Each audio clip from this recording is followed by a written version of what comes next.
There they go into the back. The blue line on. We have a race, and Satnova's beaten Pure Steel out by a length and a half. Welcome to Talking Trots, hosted by Morts and Michael Radley on Tab Radio, Racing and Sport. The sensational Sydney sider, Seals to Sam, comes off the back straight. He's a bucket load of alliteration, this fellow. Scott Bomber Hill will join the boys to look at the Friday night meeting at Gloucester Park. Scott will find the winners for the weekend's racing. Here comes Quinny. I'm the mighty Queen is 4 deep and letting go. Sit back and enjoy Talking Trots with Morts and Michael Radley. I'm the mighty Queen is just in front. Dasher VC can do no more. And the West Australian champion has done it again.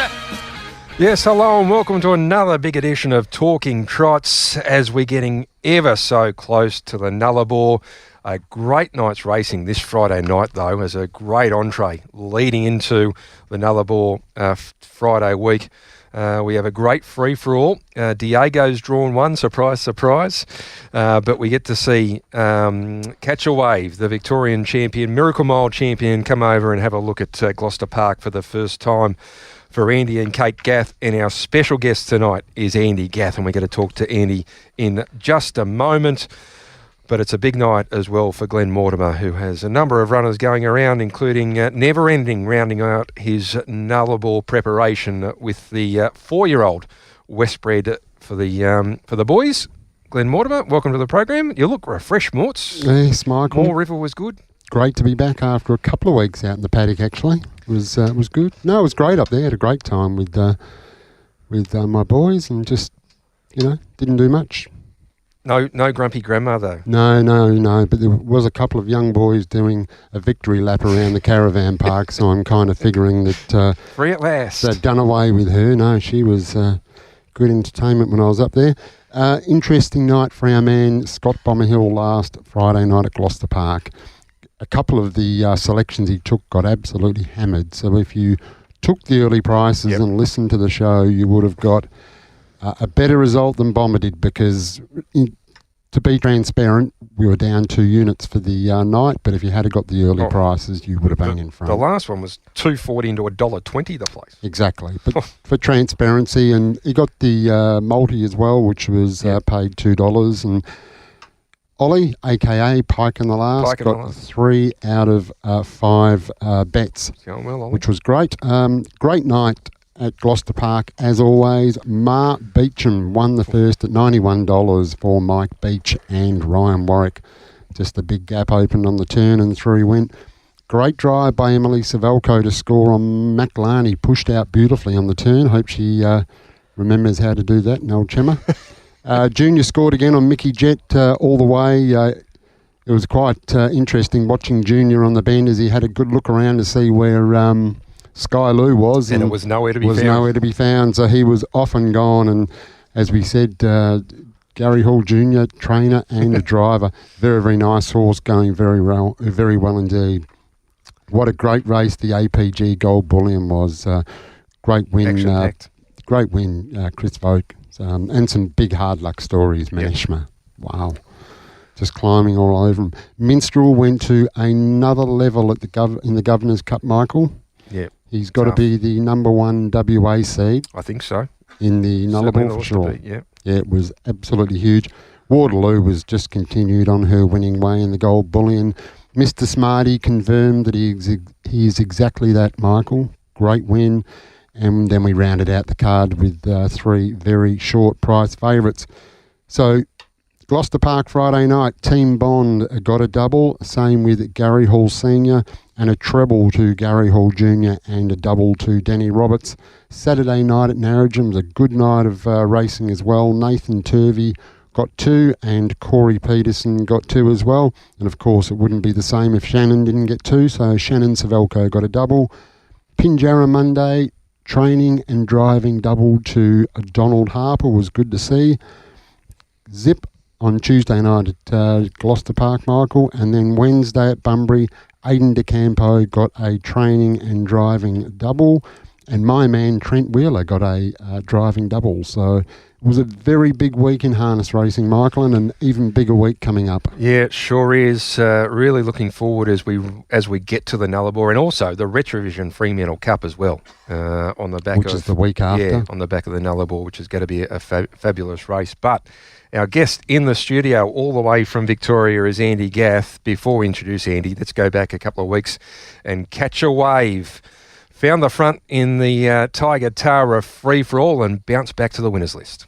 We stride and Tengu with Sierra up the pegs, and Cosimo was next. 27.7 the third quarter. He's high rolling. Catch a Wave. Better Eclipse 6 metres away. He's not going to get to him, I don't think. Catch a Wave doing it well. Better Eclipse comes at him late, but Catch a Wave's back. Catch a Wave brilliant tonight. Catch a Wave leads them a merry dance. 2 metres Better Eclipse. Yeah, he sure was. Catch a Wave.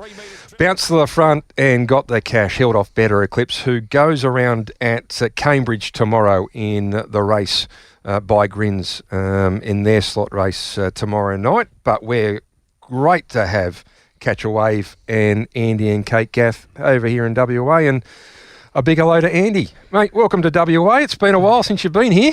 No, it's great to be back. And any time you interstate means you've got a good horse good enough to travel when you're in a big race. And, we're fortunate that we're afforded the opportunity to come over here, and, very glad that we're over here with him.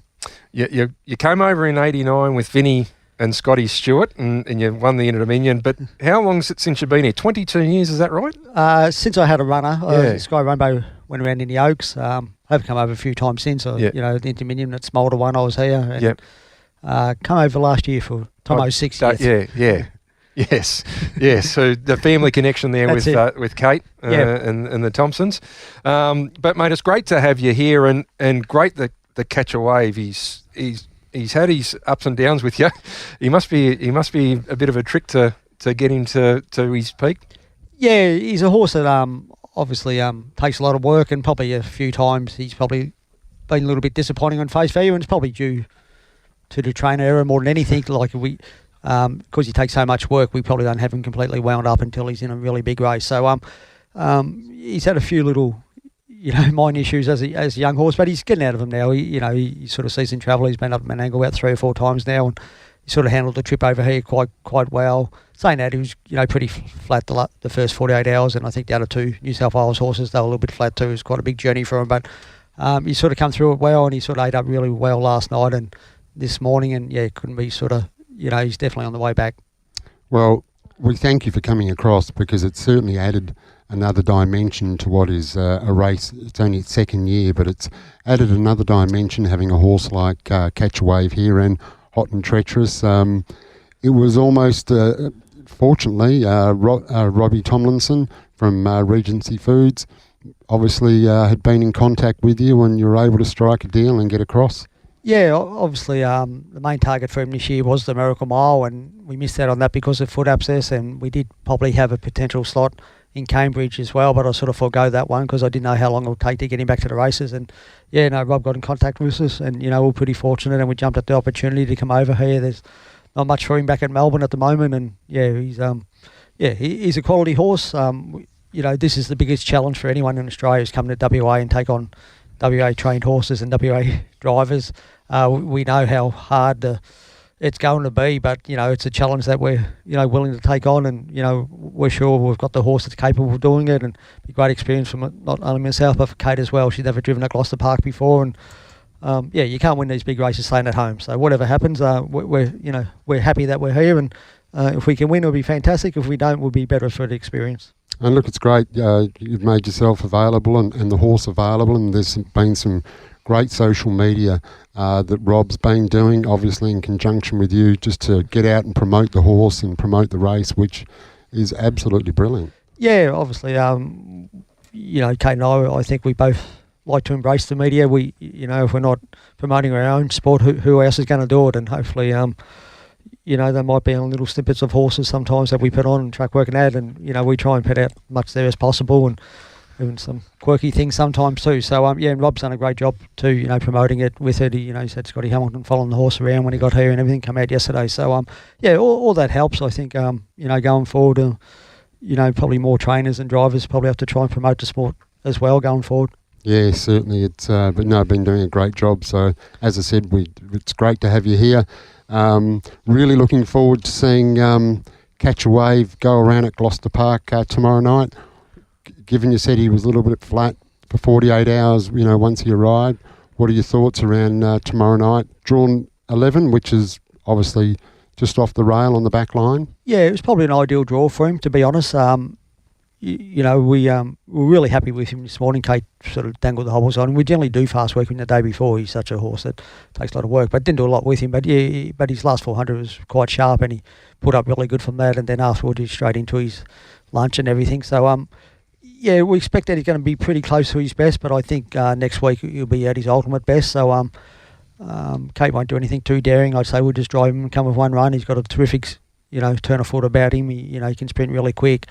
I don't think the half-mile track will hold any fears for him. I've got a half-mile track at home and he just, burns around it. So, again, we're sort of happy to race him the week before because we always know the week after he's significantly better than the other one. And plus, we don't want any surprises going into over $1 million race that, make sure the sulky's right, he doesn't hit the wheels, make sure everything's okay with him and, experience for K2 driving at Gloucester Park as well. So, it's going to be a race that hopefully we can win. If he doesn't win, we just hope he hits the line really good and we can take some intel going forward to the following week. Yeah, I'm sure the local trainers will be eagerly looking forward to seeing how he goes around the track. As you say, it's a smaller track than what a lot of horses are used to racing on, but you've got one at home, so you're very comfortable there. But I'm sure the trainers will be lining up there watching to see how he gets around. I know I certainly will be because I'm just looking forward to seeing him. Yeah, hopefully he can bring his best form over here. He's a very exciting horse. Fluke winning a Chariots and a Miracle Mile, and he's probably been a little bit disappointing, since then, and I understand why people can think that, and, there's been a couple of little issues along the way that nothing major, they're just trying to iron out with him. So, but, it's time for him to stand up and be a Grand Circuit horse, and, this is hopefully going forward, this is where it, can start off from him. You achieve those races as a 4-year-old, he's got to stand up as a 5-year-old now and start winning some of these races.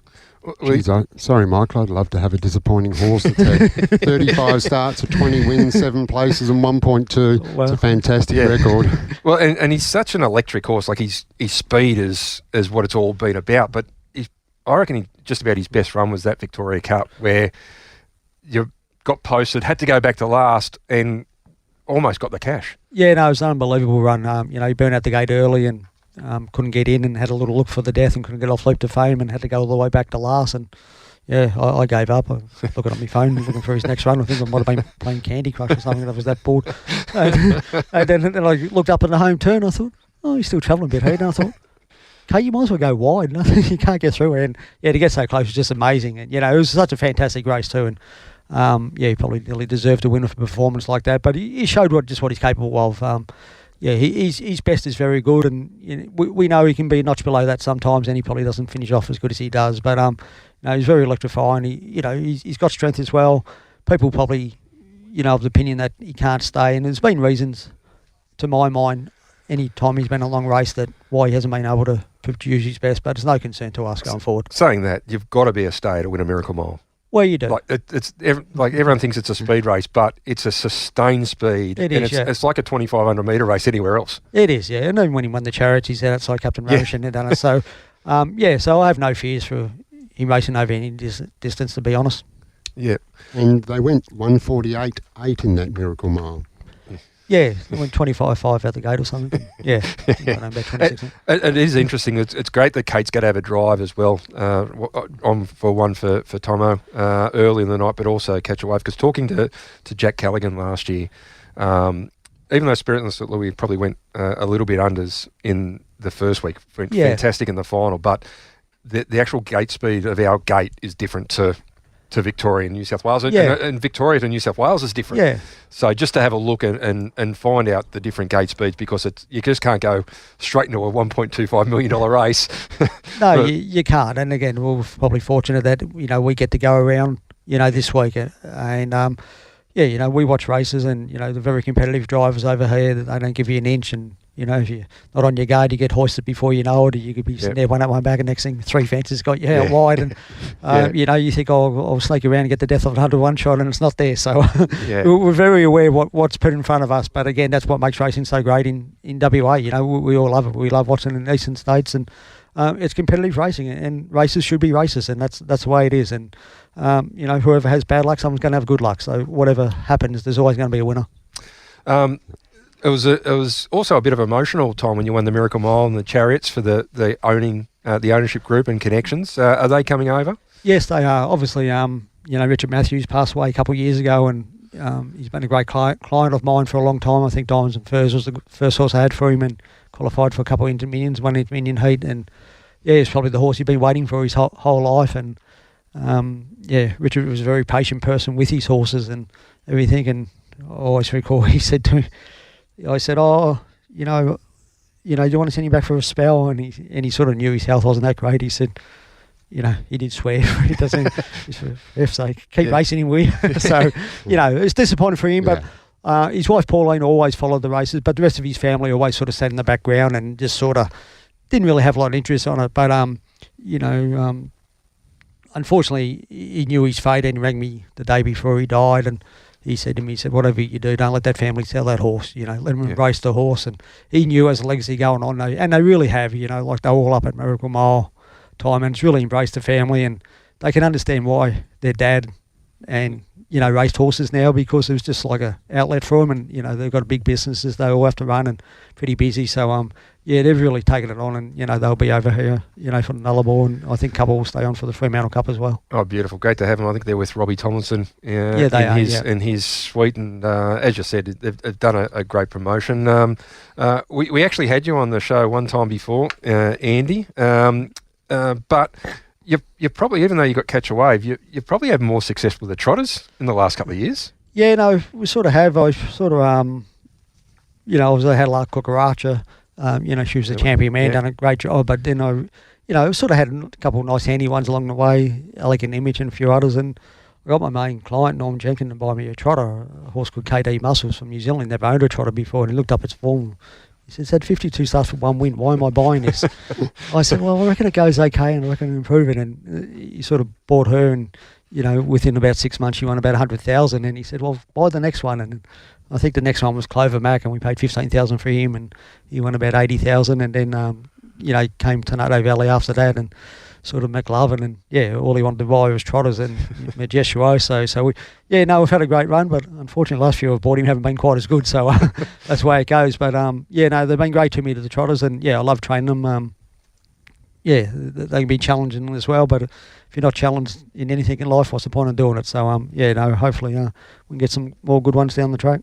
Like Cucaracha, in your eyes, probably one of the best trotters you've seen? She was unbelievable. She made horses like Take a Moment that looked second rate, and we know how good they were. So to my mind, she was an absolute champion. She was just freakish gate speed. And, what she could do was just unbelievable. Unfortunately, when she won the Road Cup, she broke down, and that was sort of the end of her. But you go back and you watch her replays. She's pretty special. Absolutely. Now, yourself, Andy, you've racked up a few winners over the time.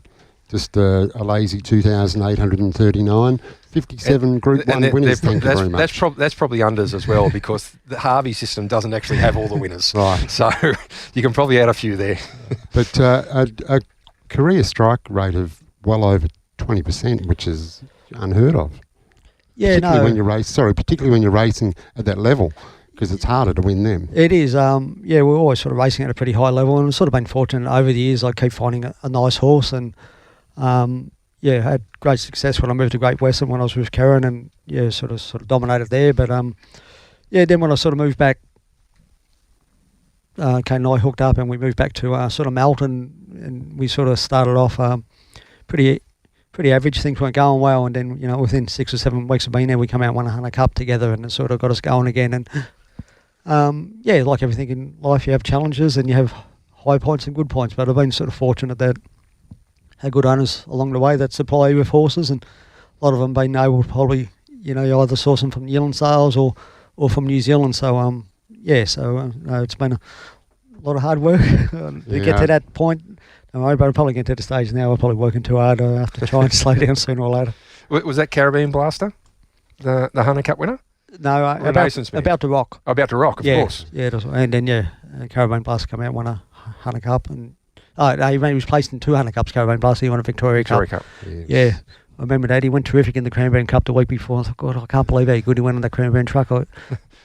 He should be able to win the Victoria Cup, and Drew Barry 13. I went home and kicked the dog and the cat. I was that dirty, but I just getting back to that race. I've never done so much form for a race in my life, and I've done about 30 hours and just worked it out. And I worked out all the different scenarios, and last thing I said to Kate going out onto the track, I said, if they break 42 lead time here, you'll be winning the Victoria Cup. And I can, if you watch the replay, she looks across and it's 41.9, and they just went berserk early. And thank you, Lance. The speed was on early, and he was fortunate enough to win it. So, but they had to go nuts for him to win it, and so but won a lot of big races along the way. Pretty lucky, and that's what we strive for. Yeah. Just to be part of them too. It's always good to win them, but even to be part of them, to be over here, even though I've been doing it for a long time. I love the fact that I'm here. Oh, look, and it's for us. It's amazing to have you over here in WA, and to bring a horse like Catch a Wave is just it's just added another dimension to what was always going to be a very good race, just with the local WA horses, but with Catch a Wave and Hot and Treacherous coming over. Spirit of St. Louis, Quinella, the Miracle Mile with you. He never runs a bad race, or very rarely. No, getting back to the Miracle Mile, obviously, could have handed us out, but held us out, but Jack handed up to us, and probably won us the race because we got the lead off Spirit of St. Louis. And after the race, we were all at the presentation, and I walked back and I wonder where my horse is. I didn't know where it was, and I walked out to the swab box, and Jack's swabbing it for me too. He comes from a good family, Jack. He does, yeah. So, speaking of families, there's none too many better in the harness industry than Gath. No, it's a very famous name. Yes. But what was it like? Like, obviously, it's a famous name. There's, going back George and the whole family. What was it like growing up as a Gath and coming into harness racing? Yeah, probably.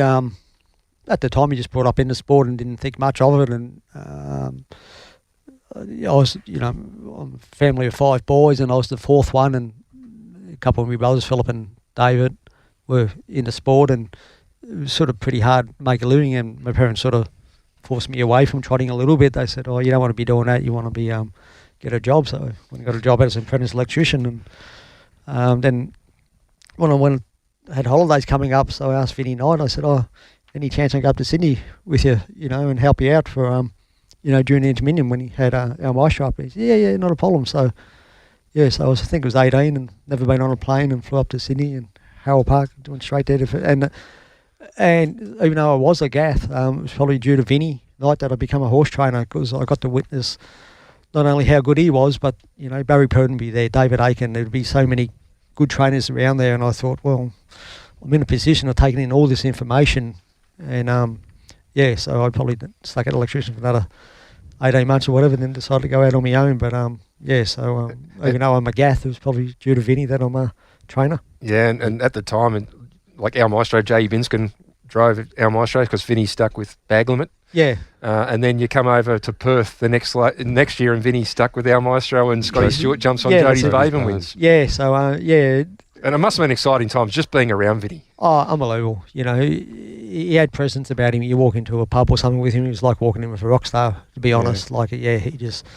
If everyone knew him and whatever, he's sort of pretty confident type of bloke. And, no matter if he's playing darts or pool, he just wanted to win, he just, it was 33 years to the day, actually, that he died today. So, it's been a long time. Yeah. He was, Vinny Knight and Popular Arm were my 2 that I just loved growing up, and and certainly I still had a poster on my wall when I was living in Sydney, and I was 30 of Vinny and Poppy winning the Kilmore Cup. And to be honest, I think the sport died a little bit when he died. Yeah. Just his charisma and everything. You sort of lost that a fair bit. And he was always willing to put himself out there and talk up his horses, let him do the talking. And he was a very aggressive driver, and and he won a lot of big races, but he was great for the sport. You either loved him or you hate him, and that's the way he was, and he didn't really care. Yeah, he was As a trainer, Andy, you're a little bit different than most trainers. You actually don't drive any track work. Well, I used to, actually. You do? No, but you don't anymore. Well, yeah, about 12 years ago, I spent 6 months in bed. I couldn't walk. I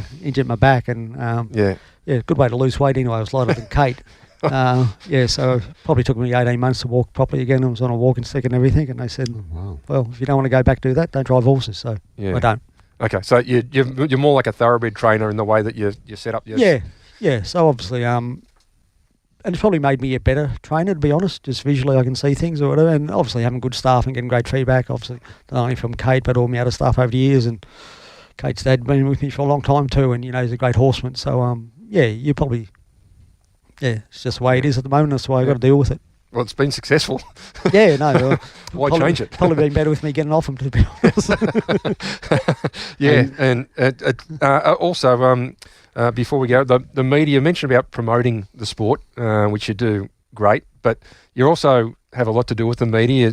You're on Burning Questions a lot with HRV, and you're very close to the media. Like a lot of your mates have been in the media. Adam Hamilton's obviously very close to you. Sam Nadai. You've been mates with all the media guys. Yeah, have a long. Yeah, every Tuesday night I go to trivia night with Dan Malecki and Matty Hill, and and again it's just the way the relationship's been. Terry McAuliffe was one of my best friends when he was in Victoria. He was the one that actually started calling me Andy Gath instead of Andrew, so it's sort of stuck, which I don't mind. Probably prefer Andy over Andrew. So it's just the way it is, I just like to have a good relationship with the media people, and it's just the way it goes. And I think we've all got to help each other. Very similar to Fred Kersley. Fred Kersley was really close to Bobby Kane and those guys, and also the Sydney media, or the old media of Harry Pearce and Bill Whittaker and all those blokes going back to the 80s that were doyens of journalism. But do you like doing the Burning Questions in the media? Oh, I don't mind. I sit in my car and talk crap. You do sit in your car? Yeah. Well, I don't have good phone service at home, so I've got to get in my car and drive down there. So I'll be doing it tomorrow from... Bacchus Marsh, is that where it is? Yeah, somewhere there. So I'll be doing it tomorrow from Bondi's. Oh, yeah, got the questions just come through. There'll be good service there. That's it, yes. Yeah. That's it. Now, mate... look, I just was, Kate has got an outstanding record as a driver as well, so that must be just great to have somebody like that on your charges, and Kate's only driven 54 Group 1 wins herself, so it's a pretty fair effort. Driving more winners for Emma, Group 1s for Emma lately. Yeah, I'm going to have to get a jump off. I can't have her beating my record. She's a... Well, it is. We're in a fortunate position that, we get to enjoy it both together, and obviously she's my wife and everything, which is great to enjoy, but, we're very thorough when it comes to a big race. We'll go through every different scenario, and so if it does happen, and she's got a split second to make it, it's gone through her head. So, we're afforded the opportunity to do that because we're together the whole time, before the Miracle Mile. We sat down, we just went out in the horse car park and just sat in the car and just had the iPad and just went through every different scenario, what might happen. So you only get one chance at these big races, and you just want to be prepared for them, and we all can make a mistake. It's human error, but at least if you make a mistake, you're prepared for it. You don't feel as bad, but if you make a mistake because you weren't prepared for it, you'd be dirty on yourself.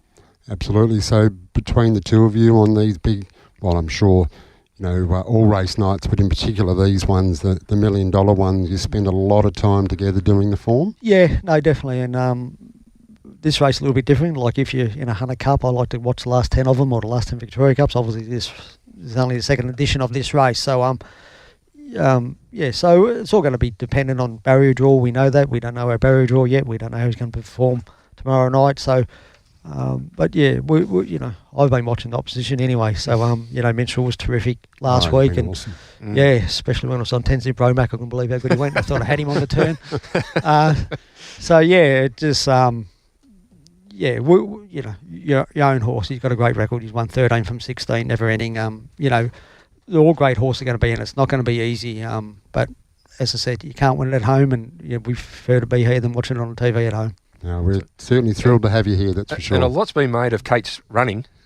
Gets plenty of publicity for the marathons. Well, it does, And runs for a good cause a lot of the times, but runs the New York Marathon. New York Marathon for EB research and everything. I think it's just opportunity to spend less time with me, I'd say. I was going to say, and of course, you do the marathon as well with her, Andy. Yeah, no, I'm pacemaker for the first 100 metres and then whatever. What are you going to do, Kate? I'm going to run 10 Ks away from Andy. Yeah. She don't realise, but my 10 Ks faster than what she's ever running. She gets dirty on it, but she can't. Oh, really? I went 38 minutes once and she can't believe that I went that, but I got the evidence to prove it and she hasn't been able to better it. So where'd you get the evidence from? The Uber driver that dropped you off? That's it, yeah, that's it. No Ubers back then when I was running. Yeah. No, look, I just... No, because Mort said to me, because we met you on Tuesday night, and you've given him a couple of flybys.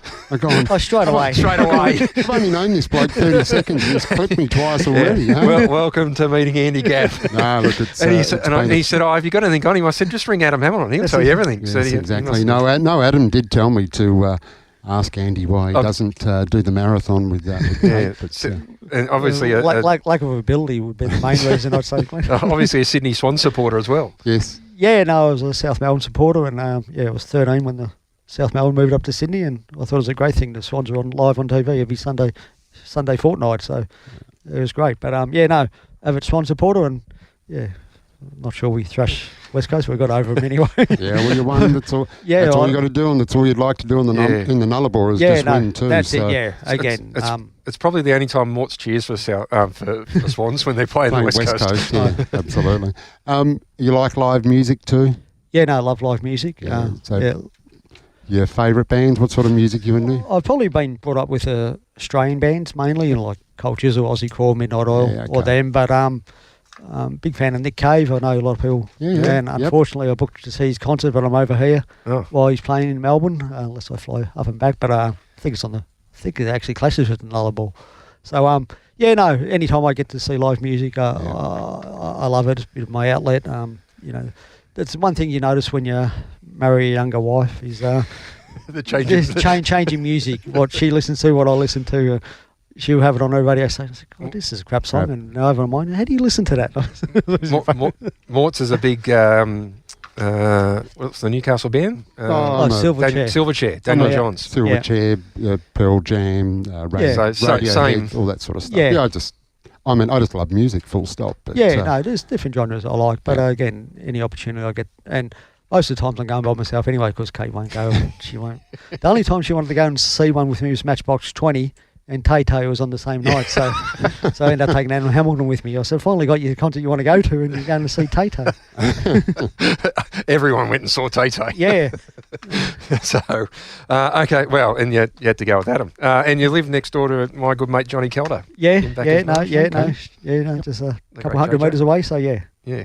It's a beautiful spot down there in Victoria. Andy, thanks for coming on. Good luck tomorrow night to you and Kate. Tomorrow night, yes, good luck. And the following week. Yeah, Tuesday good luck, and then Friday good luck. We do wish you all the best, and like I said, it's just great to have you here, and great to have Kate, and great to have the horse added another dimension to the race, and between yourself and Robbie Tomlinson done a great job in promoting it. We really appreciate that. Thanks, guys. And I think it's great interstate horses here. It means the New South Wales people have eyes on the race, Victorian people have eyes on the race, and other people have eyes on the race because international 100%. interstate horses being here. And no doubt there's got to be plenty more social media, and Timmy Walker's going to interview you tomorrow night for us, and we're going to put on social media for Gloucester Park and Trots WA and Tab Touch and the like. So, mate, really appreciate you coming over. Thanks for coming in, especially in the studio, which I think it's better to have you in here. Great. Yeah. Great to have you in here. No, thanks, guys. All right, Andy Gath there. Mort's champion trainer. Absolutely, Michael. The resume. Yeah. Doesn't get any better, does it? I did a bit of fact finding, as you do, and there was, I think it was 2002, over 240 winners from 791 starters. You look at that strike rate, that's just phenomenal. Yeah. Incredible. So, it amazing. Certainly is great to have Andy, Kate, and Catch a Wave, of course, here. All right. It's brilliant. Before we get in some more news, this segment's brought to you by Loans 123 Car Loans Debt Consolidations. All your personal finance. Who do you see? The nude nut, Steve Sell. At loans123.com.au or 1800 100 100. And hopefully, Michael, we won't need them tomorrow night. The great man after the Trots. Before we go to a break. Big news this week with the Nullarbor. you announced your slot with Mighty Ronaldo. Yes. So tough decision. It was. Tricky Mickey was obviously also in the frame. Yeah, he certainly was. Tricky Mickey. He's probably got more tactical speed out of the gate. Yeah, he's more versatile. He's a horse that just has kept standing up. Won Slipper Derby and then won the Golden Nugget, and he just kept on stepping up. And it was a hard decision. At the end of the day, Mighty Ronaldo's had 12 months in free-for-all company. So we decided that, and he is in, probably the best form he's ever been in. Yeah. Over his last, 12 months, hasn't had a great deal of luck with barrier draws, but he's in the best career form, and he's had 12 months seasoned racing at that level. So we elected on Mighty Ronaldo. He's a triple Group 1 winner, same as Tricky Mickey, but I think Tricky Mickey will be a far better horse next year after a good 12 month of free-for-all racing. So it was a tough decision, but as a group we made that, and very happy with it. So don't think any surprise that Team Bond has locked in Minstrel, and Steve Waters and Gary Hall have locked in Jumpin' Jack Max. So we just await one more slot, and that is the Swandu Harness Racing, and they've got a couple themselves, but also there is a couple on the sideline. You could throw in Tenzing Bromac or Penny Tiger or Steno, but there's plenty. Could be one of their own, either Blitz and Buy or Hobby's Way. Plenty of good horses just sitting there on the bench that would be great additions to the race, like you said, and Penny Tiger and Steno and a few like that. But how critical is this barrier draw going to be? Yeah, really important. The depth of the field just makes it so important to. And last year after the barrier draw, everyone was just saying Magnificent Storm's got to lead. This has got to the way it's got to play it out, and all of a sudden Jack Callaghan's got to cross, changes the races completely. And we see it every year in a pacing cup or whatever else, or big races over there where something happens out of the gate and changes the race completely, and all of a sudden, plan B, C, and D have got to be enacted. And last year, once Spirit St. Louis led, it just changed the race completely. And it's going to be interesting to see what happens this year, because there's plenty of speed. Catch a Wave's got speed. There's a lot of speed in the race. Well, the locals have got to be very careful then, because Andy was saying how we could spend such a massive amount of time going through every possible scenario should you need plan B, C or D. So I'm sure they'll come very well prepared. Indeed. Now, Michael, with some relax. I get worried when you start calling me Michael, and you're going to ask me a tough question. No, I'm not going to ask you any questions. I was just some of the highlights of the week. Across the didn't do enough in the first 5 minutes. No, okay. I'll give you the summary. Okay, go for your life. Summary version. Okay. Did you see the Bunbury Wednesday night? No, I missed the meeting last night. I was on Sky 2. But horse by the name of Raja Rocks for Aidan de Campo. Yep. This horse is a full brother to Major Martini. Major, Gaetana Nicole. Very smart. They sold the full sister at the yearling sales this year that looked a cracking type as well. I think 67 or something they paid for. 50 something they paid for it, but she looked a cracking type. Well, this is one that Steve Johnson kept himself. Okay, there we go. Very impressive. If you get a chance to have a look, make sure you do. GP Tuesday night, they talk about short price favourites at Gloucester Park.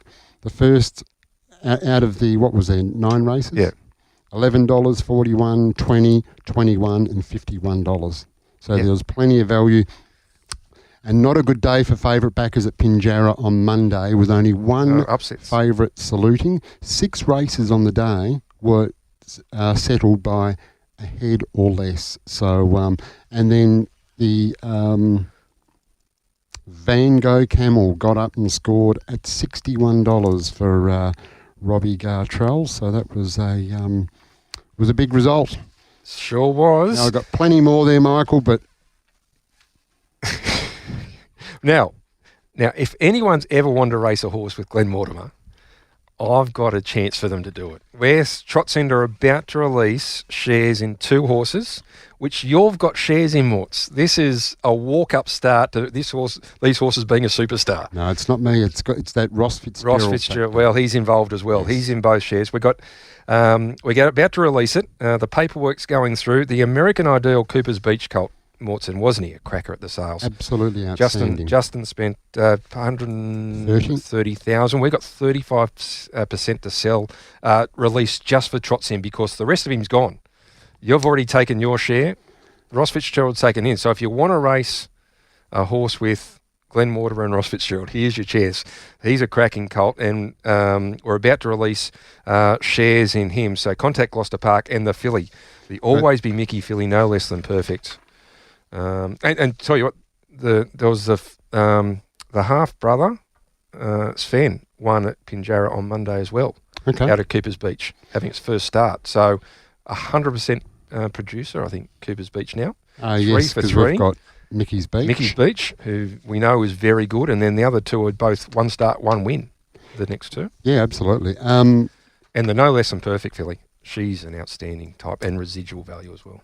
The 65% that we had in this to sell, yeah, just I couldn't believe how quick it went. So if you want to share, we're selling them as 2.5% shares. So which is great. Contact Gloucester Park, because we're about to release those in the next couple of weeks, and already there's been great interest and people have reserved their shares. So there's still a few there, but make sure you get in, because and the filly, great value, Always Be Mickey. Yeah, we've got 50% to sell of her, and she went really quickly as well on Justin's side, including yourself. Yeah, that's all gone.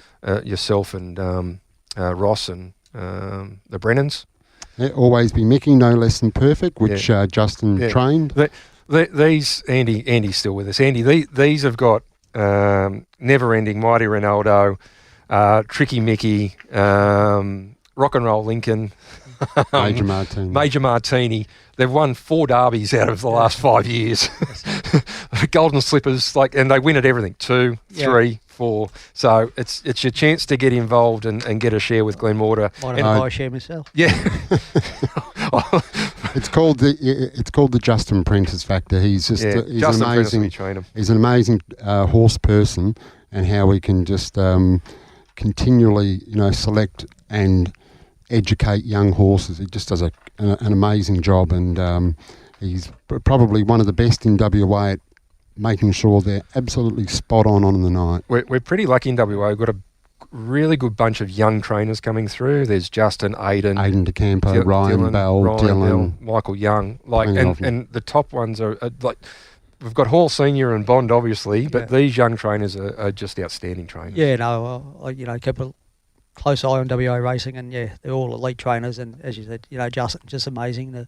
He gets all these horses from scratch in New Zealand and turns them into the horses they are, and they all nearly turn out to be Group 1 winners. And it's amazing, because before it was trainers going to New Zealand and buying these horses. Now it's more we've got to find a yearling, because the New Zealand market's it's so much harder now. It's just not there. Yeah, it is. They're not breeding as many horses, and obviously less to pick from. And again, as soon as one good one gets on the market, it sort of gets snapped up straight away, and you've got to pay pretty high prices for them too to get them. So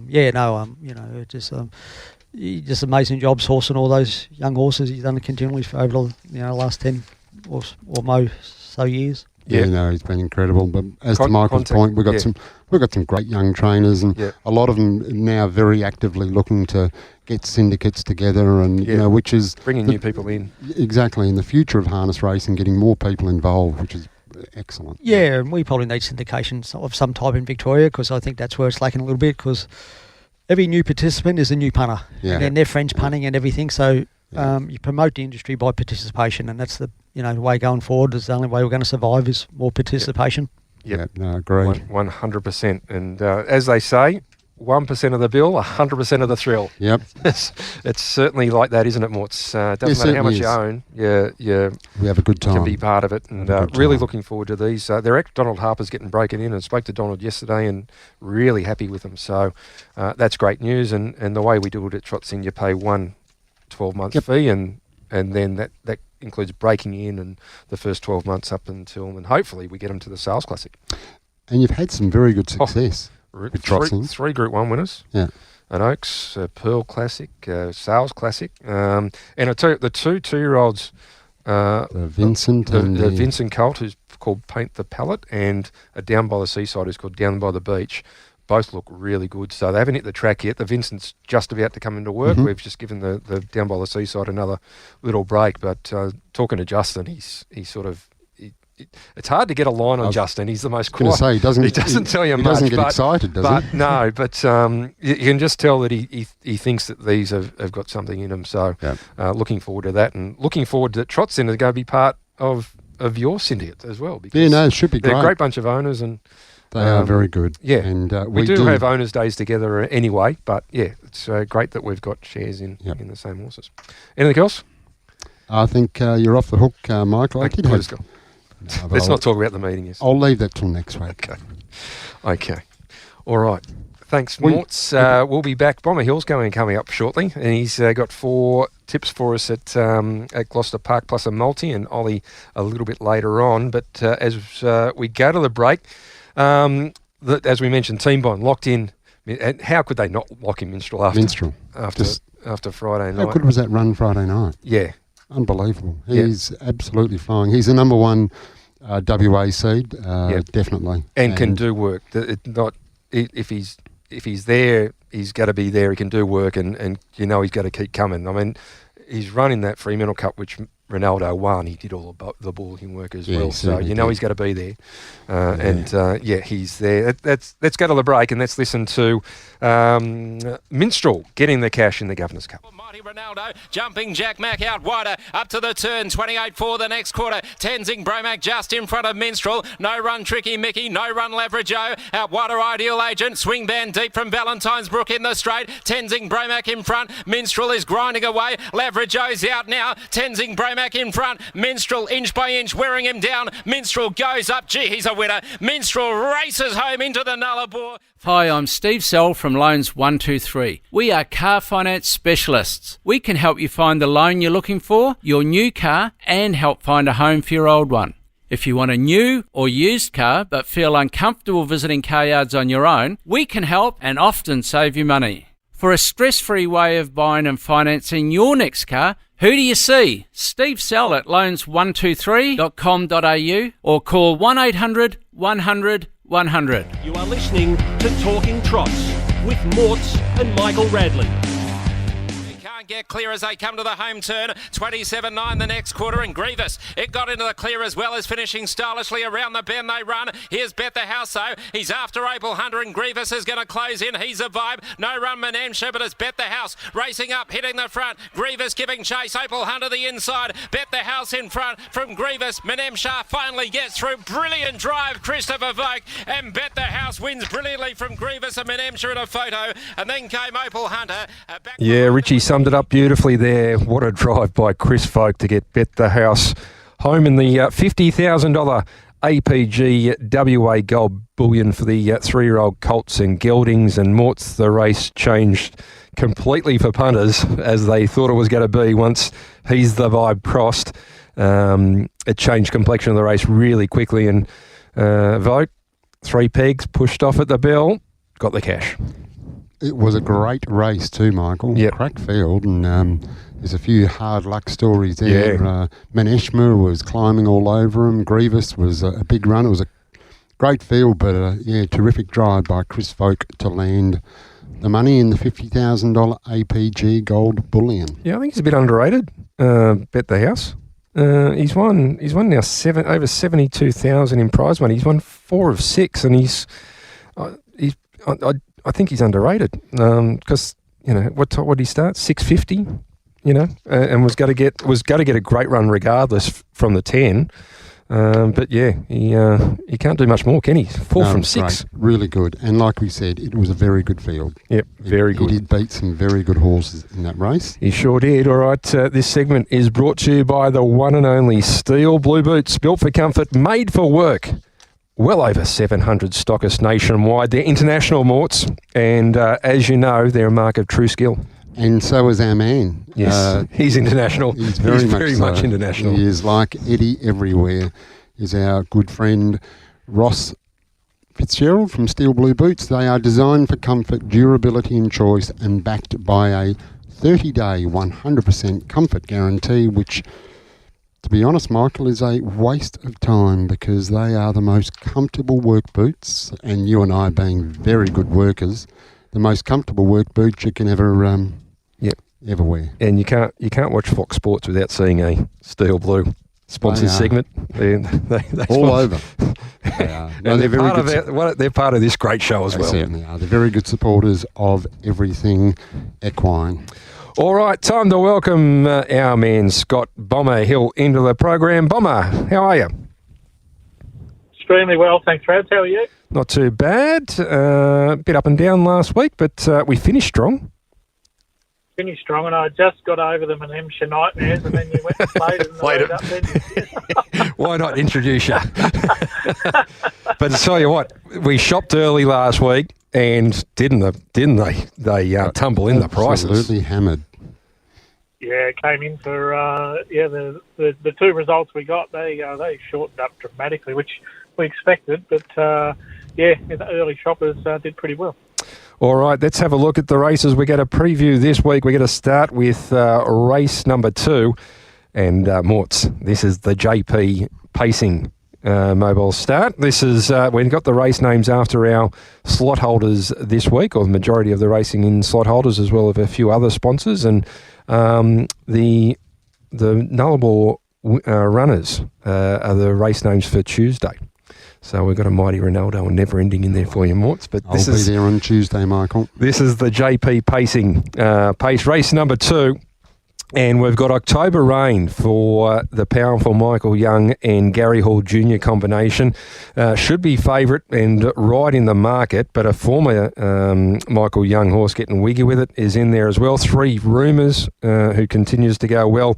El Chema, this is, he wants to be on the pegs, Morts. Is that where he wants to be? Just a little bit of, if he gets a little bit of room? Yeah, certainly does, Michael. He's over-raced last couple of starts, unfortunately, so he'll find a helmet and get a great drive through there from Emily Savelko, no doubt. And I think it would just be fitting, seeming as though it's a JP Pacing pace, that he gets the cash. El Chema should land the money, but... And also, I'm not sure that Scott Bomber Hill's going to agree with me. Probably not. And Lusaka's also in the race as well, who did all the work last week and got run down by Maclani. Bomber, which way are we going in the JP Pacing pace?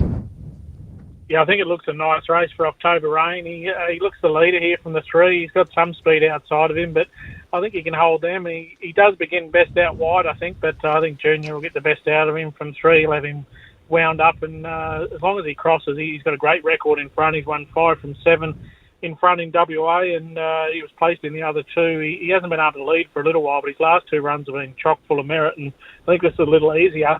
You touched on El Chema. He does worry me if he happens to get the gaps, but he's been pulling pretty badly of late, so that could be a bit of a concern if he is bailed away. And I think October Rain out in front, he's going to be the one to beat. Certainly going to be hard to beat. Does have some speed outside, though. Bomber should make for an interesting first couple of 100 metres. Yeah, I think so. I think there'll definitely be a couple try and launch, that's for sure. But like I said, he's a quick beginner at his best. He can mix his gate speed a little bit, but Junior will be a wake up to that, I'm sure. And Kate Gath will get her first taste of Gloucester Park for the night out there in barrier number 8 on Navy Street. So in the second, Bomber, horse number 3, October Rain, for the very powerful Michael Young stable and Gary Hall Jr. What's the staking plan there? Yeah, 2-unit bet. If he does cross, I'm very confident he wins. I just got that little niggle there if it is one of his off nights off the arm. But in front, I think he'll win. All right. That is race number 2, the JP Pacing pace. And then we go to race number 6. Now, this is one of our feature events of the night. It's the Group 2. 4-year-old Westbred Entires and Geldings pace. It's over the 25-36 Morts, and this is the first running of this race. $100,000 for the 4-year-olds. I think a great initiative by Rawa to add the 4-year-olds into the Westbred series. Yeah, certainly is, Michael. It's a terrific initiative, and there's a couple of other great 4-year-old races they got this year as well. Yeah, the 4-year-olds really build up, particularly now that it's the whole season, and from January to December we've got a couple at the start, and obviously the Triple Crown at the end featuring the Retrovision Golden Nugget. But this fits in really well with the other 4-year-olds that we've just seen, Pro Chevalier. Yep. So it's really good planning from Rawa. Let's have a look at the Tab Touch market, and of course Mort's Tab Touch is the brand that funds the industry. We've got All As Well, drawn the pole, $4.60. Beach Sam, who was a bit of a giant killer. $91 for Mike Beach and Ryan Warwick. It's a bigger price this week, $201. Could do the same thing. Now, Michael, I'm not sure if you watched the race. Yep. But Ryan Warwick was a 1x4. Yep. Four back on the pegs. Yep. And as they came around the bend, the 2 and 3 in front of him just left the pegs, and Ryan Warwick was just left with this massive gap to drive through, and then managed to get around a horse that was galloping and charged home to win at $91. Yeah, it was a great drive. But actually, the first couple of races, the runners back on the pegs got out and got the cash. So yeah, it was good. I think Emily on one of them as well. All right, Never Ending, $1.40. He's opened up the champ. Hotly Pursued, who's absolutely flying at the moment, $4.60. Mr. Linton at $201. Lord Titanium, $150. Rock the Bank, $150. Sorridere at $41. And Charco Eagle at $126. The back line, inside the back line, we've got He's As Good As Gold at $14. Skylord, $16, and Flying Disco at $151. Normally we don't chat about the races that much, Bomber. So which way are you going in this race? We've got Never Ending at $1.40. Are we going to tumble in the shorts, or you found something else for us?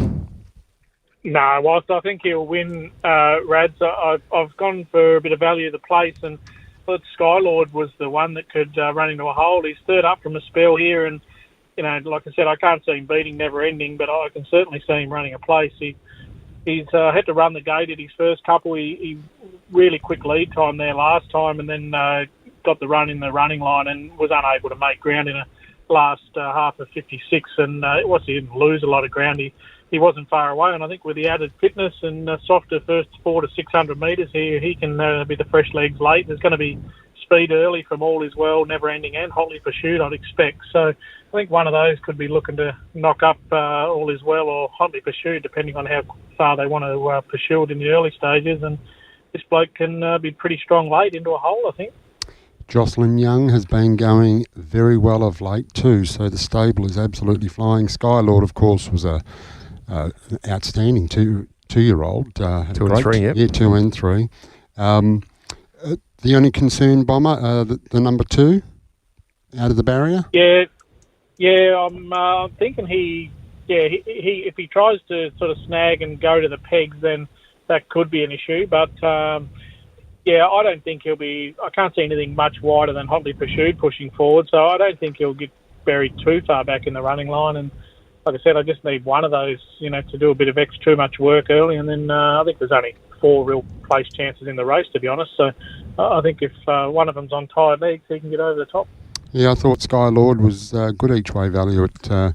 $16 and $2.75 a place. $2.75 the place. So Bomber race 6, number 11, Skylord, for trainer Jocelyn Young and driver Jocelyn Young. What's for a place? What's our staking plan? Yeah, 2-unit place bet at that $2.75. I think that's a nice bet. All right, 2 units a place for Skylord, who we know has got plenty of ability and just needs a touch of luck with a few horses pushing forward, as Bomber said. All right, it's time to take a break. Morts, we've heard Bet the House at the start of the segment. The other bullion series was the APG for the 3-year-old fillies, Gold Bullion, and once Exceptional Armour came out, Waterloo, who drew the pole, $1.01 at one stage. $1.01. An alarming drift at the starting point to 103. 103. But gave punters no cause for concern. As we go to the break, let's listen to Waterloo winning easily the WA APG Gold Bullion for the 3-year-old fillies. And third quarter in 29.1, and it's Waterloo clear from More Sass on its back. The outside World Secret battling on. Miss Sharjah is out wide. Princess Katie the centre, but he goes for home on Waterloo. Waterloo bounded clear by 6 or 7 metres to More Sass, who's holding down second clearly. World Secret battling on, and then Princess Katie, and she's a mare. But after a 29-1 third quarter, it scoots away Waterloo to win brilliantly over More Sass, World Secret, Princess Katie, and she's a mare. And then New Mazda. Yep, I love it. We got it from Bayswater Mazda. I keep hearing great things about them. They're fantastic to deal with. Great people, great coffee too. At Bayswater Mazda, you'll always be well looked after. Visit the team today and find the best drive-away deals on new Mazdas and pre-owned vehicles. Driving is better with Bayswater Mazda. So's the coffee. Go and see Bayswater Mazda at the corner of Guildford and Garrett Road, Bayswater. DL 25174. Talking Trots with Morts and Michael Radley on Tab Radio, Racing and Sport. If she can keep it going, turn the page, raced up, put the nose in front of Cyclone Charlotte, Coolbahty Navajo. Fly to Fame to the outside, 29-2 the next quarter, around the turn. It's turn the page to the outside. Cyclone Charlotte, Fly to Fame is coming down the outside with a good run now. Turn the page in front. Fly to Fame's coming at turn the page. Fly to Fame goes to turn the page. Turn the page is lifting just in front. Fly to Fame tries to lunge. Turn the page hangs on. Turn the page has won from Fly to... Yeah, turn the page. The race for the Roses, $35,000 Morts, and the second leg of the winning double with Denny Robertson Team Bond after Minstrel won the Governor's Cup. Very handy horse. Turn the page. Just, can fight on. Do a bit of work and still fight on. And great guns. One of my favourite of all time John English songs, too, Michael. Turn the page. Another one with a great record. Won 9 of 15 with 4 minors for 133,000. Another one is probably a little bit underrated. Certainly is. In the mares. All right, this segment, Morts, is brought to you by the team that supplied your shirt, Retrovision, your local WA electrical appliance specialist. The shirt came up big in the social media this week. Yeah, Morts, I had to really make sure good. I had done. Yeah, really good. Any advertising is good advertising. As they say, RAC members receive an additional 5% every day. And right at the moment, Michael, we have the best offer in Perth. We have free delivery, free installation and a free pack of finish on Bosch dishwashers. And that's an exclusive offer to Retrovision. So if you're in the market for number one dishwasher in the market, get into Retrovision and get that good deal. Outstanding from Bosch and Retrovision. All right, let's have a look at the next race we got to look at. It is race number 7, and this is the Swan Do. Pace, only runner we're waiting for, the Swan Do slot, making us wait. So needs to be declared by Monday at the latest? Yeah, I think we might find out on Friday night, but got till Monday to be declared, but still... What are your thoughts, Michael? Look, I from what I've heard, that they want to choose one of their own horses, which you can understand, and they've got 2 that are in the running, I'd imagine. Blitzen By and Hoppy's Way. But I don't think it's out of the question for them to look at another runner, depending on what happens Friday night, because there's a couple in the running you could go to. Tenzig Bromac, Penny Tiger, Steno. Like there's a couple there, but obviously they own a couple of horses that could compete. So it will be interesting. But that is, hopefully we find out Friday night, but no doubt probably over the weekend. Let's have a look at the Tab Touch market for race number 7. And we've got Queen in the Corner at $21, Maddie Rocks 91, Lady Jador at $101, Ashane Girl at $9, Might Have Time at $9, Cyclone Charlotte $350, Stormy Skies $126, Simply Shaz or $51, and the mare we just spoke about, who could be a possibility to pick up that slot, Steno, who's also on her way to Sydney in more than likely. Currently 136 on the Tab Touch market. Bomber, which way are we going in race number 7? Yeah, I'm taking on the hot pot here at Rads. The more I look at the race, the more I think Cyclone Charlotte's a chance of actually holding her out. I know Steno's blistering off the arm, but Cyclone Charlotte began really quickly from the front straight start there a couple of starts ago, and Aiden's very good off the arm. I think drawn almost next to each other. I think Steno can really fly. Cyclone Charlotte can really fly the arm here and potentially hold Steno. And if she does, she's got a fantastic record in front, and she's going really, really well. She just hasn't had a lot of luck in her races, and I think she's probably in career best form, as Steno is, so it looks like being a really good race. But at the value, I think Cyclone Charlotte, if she can lead and they decide to give her a chance in front, she'll make it very difficult for Steno. Steno, who is also trained by Jocelyn Young and driven by Jocelyn Young, stable, going exceptionally well. Like you said, Bomber, very quick off the arms. Same with Cyclone Charlotte, in particular having the master of that, Aidan DeCampo, in the cart. Can you see it being a real battle for the first, half lap? What are your thoughts there? Yeah, I think if Steno can't get the necessary margin across before the corner, then Jocelyn would be happy enough to sit up. And but I think Aidan, she's good, going well enough, this mare, to just keep carving out sectionals, and she's capable of breaking 29 every quarter, and she can do that. Breaking 30 every quarter, I should say. And if she can do that with Steno to her outside, we'll find out just how good Steno is, I think. Yeah, she is very good, but Cyclone Charlotte has been a horse racing extremely well without any luck whatsoever, and a shiny girl on the inside there, get a nice soft run as well. So looks like being a great race is a Swandu harness racing pace. So race number 7, horse number 6, Cyclone Charlotte for Ray Williams and Aidan DeCampo. What's our staking plan here, Bomber? Yeah, 2-unit bet, Morts. It's potentially one of the races of the night, I think, and really looking forward to it. Yeah, it's sure is. It's a really good night of racing, and we've got 11 races. The last race is the Trots in new syndicates released soon. Morts, we mentioned it before. Register your interest with Gloucester Park, because we've already got a lot of people already registered for their slots. So get in and get your slots, get your shares in these horses, because when they are released, they'll be taken pretty quickly. So register your interest and we'll send out all the information on the American Ideal Colt and also the Always Be Mickey filly. But more importantly, you'll get to race horses with Glen Mortimer. No, more important than that is Ross Fitzgerald. Don't worry about that. He is the man to be with. Just lucky. And I said, Morts, I've told you this many times, I'd rather be lucky than smart. Yes, absolutely. All right. No, they are two really nicely bred horses, Michael. They sure are. They will go very, very quickly. Yep. All right, let's have a look at this market. We've got BJ's boy for Mike Reid and Shannon Savalko, who should head up the market. Swagger Man, Ryan Bell and Kyle Symington combining, should also be contesting favouritism, and Gordon drawn perfectly for Corey Peterson driving in the pole. Race number 11, what have we got to finish off the night, Bomber? And I always love backing the last race winner.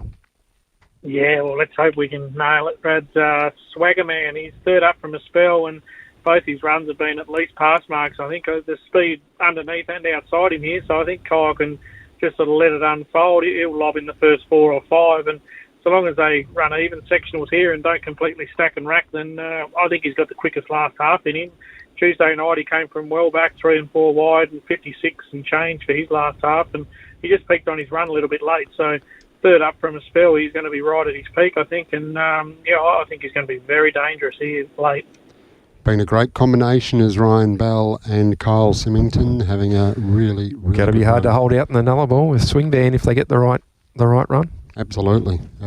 Kyle's has been in great form driving. So race number 11, Bomber, horse number 4, Swagger Man for Ryan Bell and Kyle Symington. What's our staking plan there to get the punters home on a good note?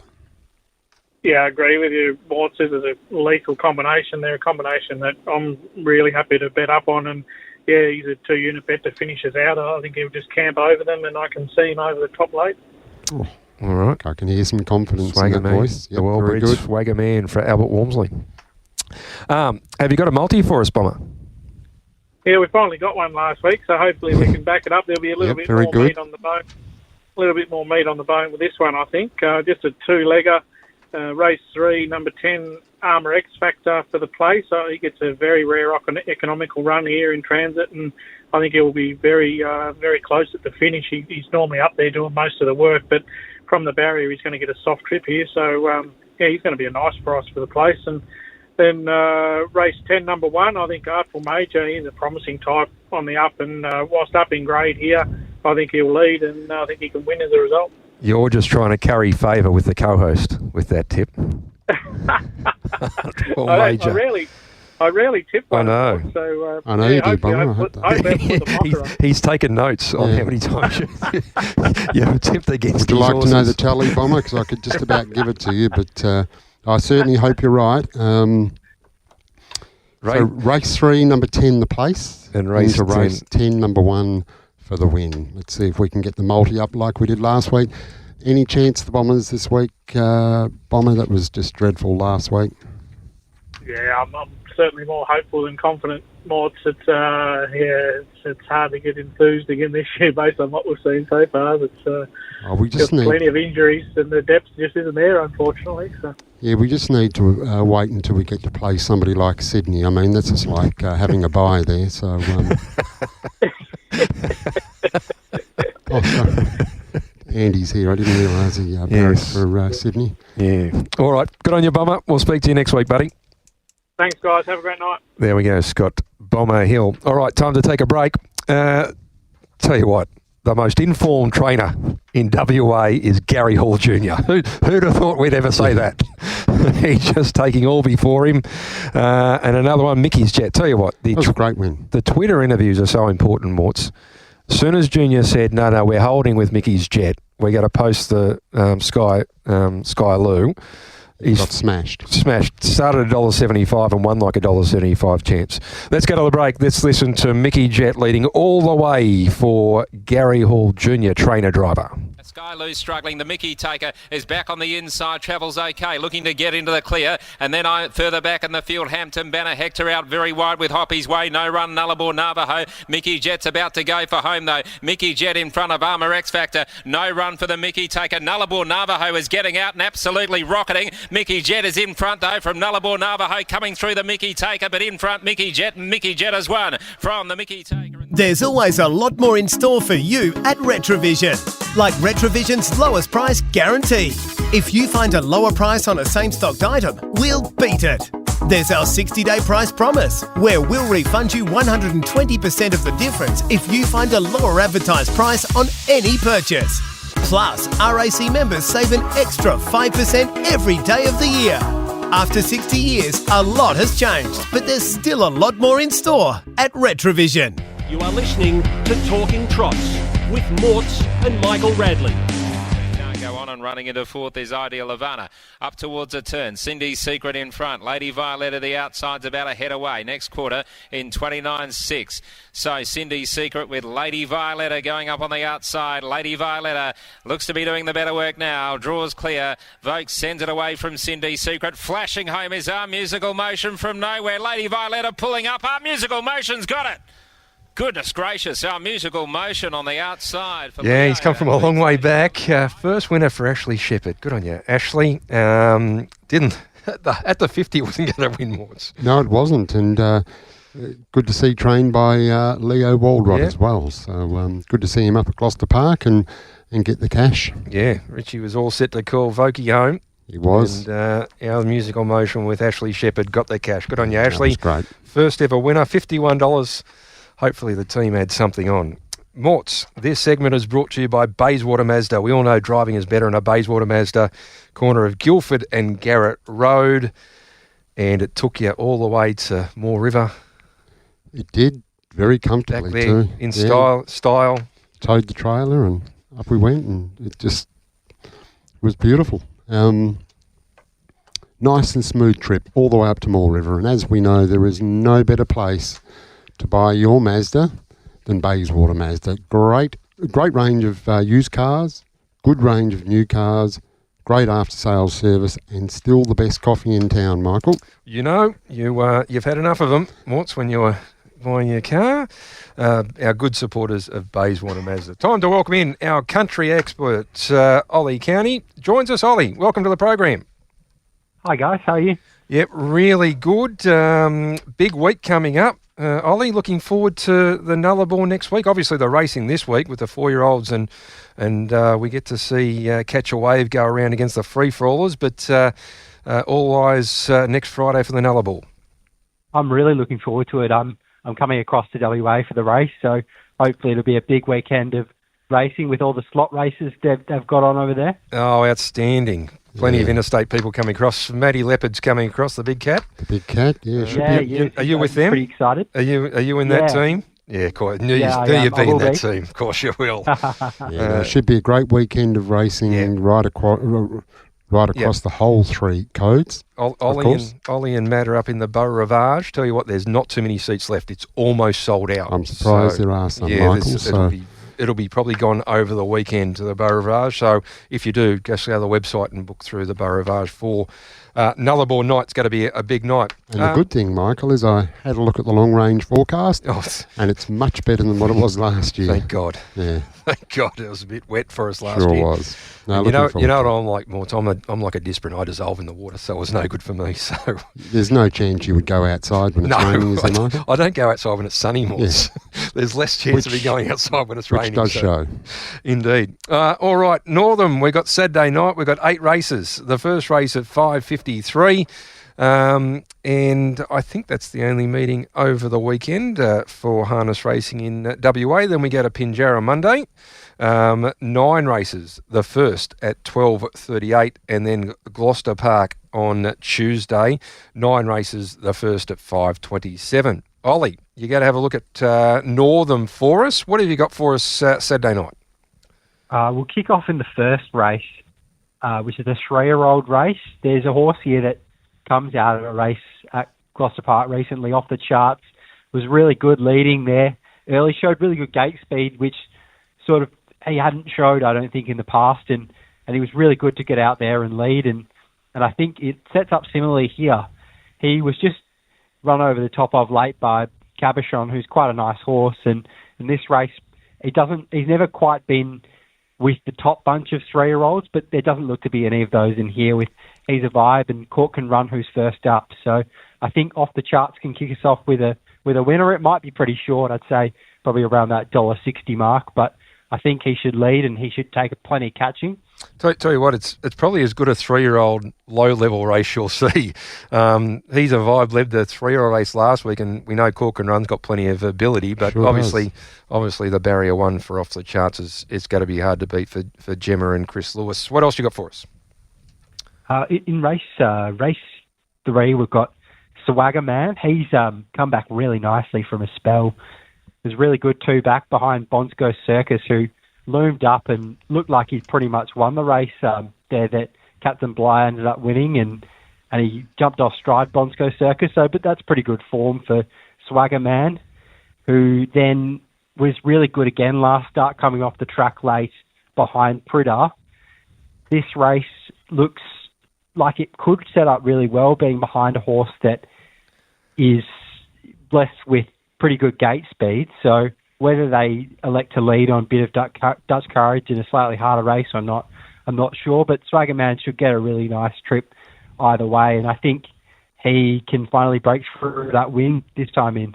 This is a first, Ollie, because Bombers tipped Swagger Man to win on Friday night at Gloucester Park, and you've tipped him to win Saturday night, backing up Saturday night. So I'm tipping it would be some effort to go back-to-back, wouldn't it?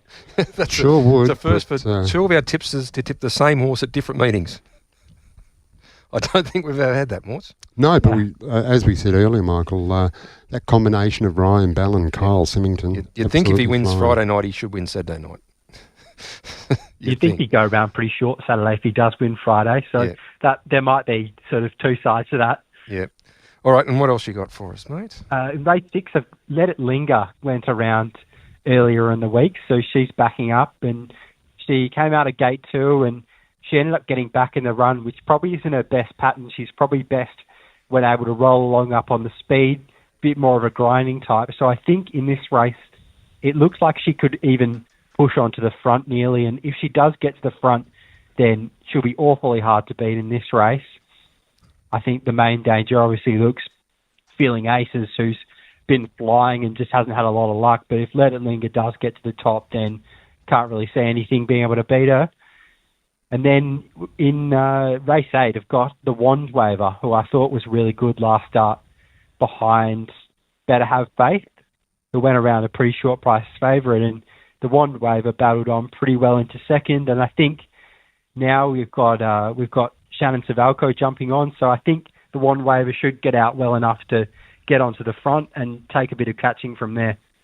Well, look, it seems you're taking over for Hayden. It wouldn't have been a show if you hadn't tipped a Michael Young runner. Yes. I don't think there I have a few horses with him. So. Yeah, I don't think a week went by without Hayden tipping one of the powerful Michael Young stable. Certainly his number one fan.